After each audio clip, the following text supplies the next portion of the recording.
Hello film lovers, welcome back to film forecast. భారతీయుడు 2 I think recent times లో ఇన్ని సంవత్సరాలు పోస్ట్ పోన్ అయిన మూవీ ఇదే అనుకుంటా. 2017 సెప్టెంబర్ లో అనౌన్స్మెంట్ చేసినప్పటి నుంచి ఇప్పటి వరకు రకరకాల కారణాల వల్ల మూవీ డిలే అవుతూ వచ్చింది.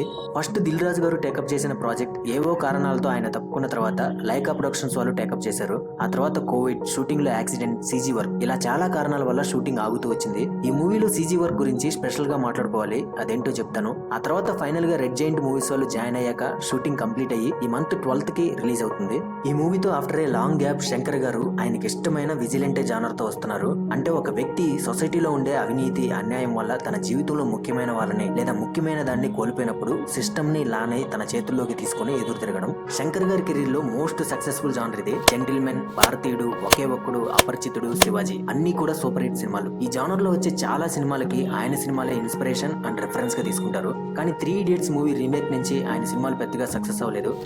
రోబో 2.0 కూడా డిసప్పాయింట్ చేశాయి. దాంతో ఇప్పుడు ఆయన తన సూపర్ హిట్ సినిమా భారతీయుడికి సీక్వెల్ తో వచ్చేసారు.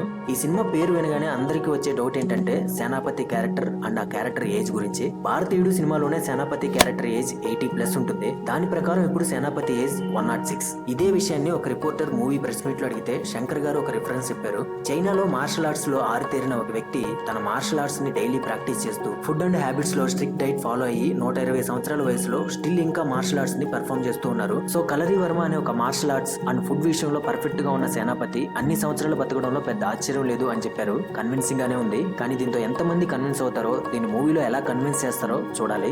సినిమాలో స్టోరీ ఎలా ఉండబోతుంది అనేది ట్రైలర్ లో డైరెక్ట్ గా చెప్పేశారు. దేశంలో విపరీతంగా విచ్చలవిడిగా పెరిగిపోయిన అవినీతి, లంచాన్ని, లంచగొండుల అంతు చూడడానికి సేనాపతి తిరిగి మళ్ళీ ఎలా వచ్చాడు, ఏం చేశాడు అనేది మెయిన్ థీమ్. ట్రైలర్ చూడడానికి చాలా నార్మల్ గానే ఉంది, కానీ కొన్ని ఇంట్రెస్టింగ్ హిడెన్ డీటెయిల్స్ ఉన్నాయి. వాటిల్లో ఒకటి సేనాపతి అరెస్ట్. ఇప్పటి వరకు ఎవరికి దొరకని సేనాపతి ఎలా అరెస్ట్ అయ్యాడు, దొరికాడా లేదా లొంగిపోయాడా, ఒకవేళ లొంగిపోతే ఎందుకు లొంగిపోయాడు అనేది ఇంట్రెస్టింగ్ గా అనిపిస్తుంది. సో భారతీయుడు అరెస్ట్ అవడంతో ఇండియాలో ఉన్న యూత్ అంతా భారతీయుడిని రిలీజ్ చేయాలని దేశవ్యాప్తంగా ధర్నాలు చేస్తుండడం ట్రైలర్ లో చూడొచ్చు.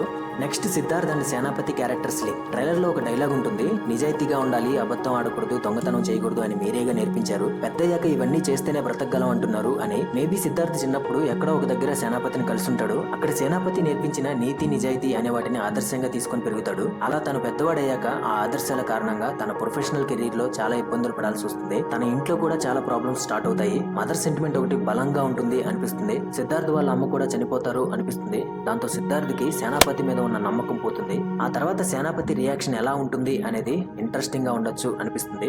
Next VFX. ఫస్ట్ లో చెప్పాను కదా విఎఫ్ఎక్స్ గురించి స్పెషల్ గా మాట్లాడుకోవాలి అని. ఎందుకంటే ఈ 2 షార్ట్స్ చూడండి, ఇందులో ఉన్న ఇద్దరు ఆర్టిస్టులు కూడా ఇప్పుడు లేరు. సినిమా స్టార్ట్ అయిన కొన్ని రోజులకే చాలా తక్కువ గ్యాప్ లో వీళ్ళిద్దరు చనిపోయారు. దాంతో వీళ్ళిద్దరి క్యారెక్టర్స్ ని ఆర్టిఫిషియల్ ఇంటెలిజెన్స్ యూజ్ చేసుకుని విఎఫ్ఎక్స్ తో రీక్రియేట్ చేశారు. ట్రైలర్ లో మాత్రం వాళ్ళిద్దరు గ్రాఫిక్స్ అన్నట్టు తెలియలేదు. సినిమాలో ఎలా ఉంటారో చూడాలి.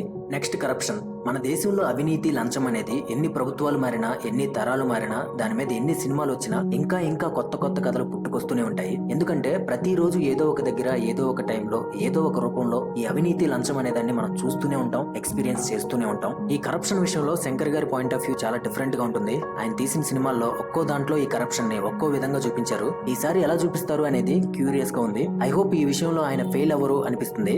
నెక్స్ట్ అలాంటి ఒక రిచెస్ట్ కరప్టెడ్ విలన్ రోల్ మన ఎస్జే సూర్య గారు ప్లే చేశారు. మనందరికీ తెలుసు ఎస్జే సూర్య గారు ఎప్పుడు కూడా ఆయన యాక్టింగ్ తో మనల్ని డిసప్పాయింట్ చేయలేదు. ఈ సినిమాలో కూడా ఆయన క్యారెక్టర్ ని శంకర్ గారు డిఫరెంట్ గా ప్రెజెంట్ చేశారు అనిపిస్తుంది. Finally action episodes. బేసిక్ గా శంకర్ గారి సినిమాల్లో యాక్షన్ ఎపిసోడ్స్ చాలా భారీగా ఉంటాయి. యాక్షన్స్ కి, సాంగ్స్ కి ఒక భారీ క్యాన్వాస్ ని సెట్ చేసిన వాళ్ళలో ఆయన కూడా ఒకరు. సో ఈ సినిమాలో యాక్షన్ ఎపిసోడ్స్ కి మంచి స్కోప్ ఉంది అని ట్రైలర్ లో కొన్ని చోట్ల చూపించారు. ట్రైలర్ చాలా సింపుల్ గా అనిపించవచ్చు, కానీ సినిమాలో చాలా డెప్త్ ఉంటుంది అనిపిస్తుంది నాకు. చూద్దాం ఏం జరుగుతుందో. సో అది ఫ్రెండ్స్, భారతీయుడు 2 సినిమా గురించి ఇవాళ మన ఫిల్మ్ ఫోర్కాస్ట్ లో 6th షో.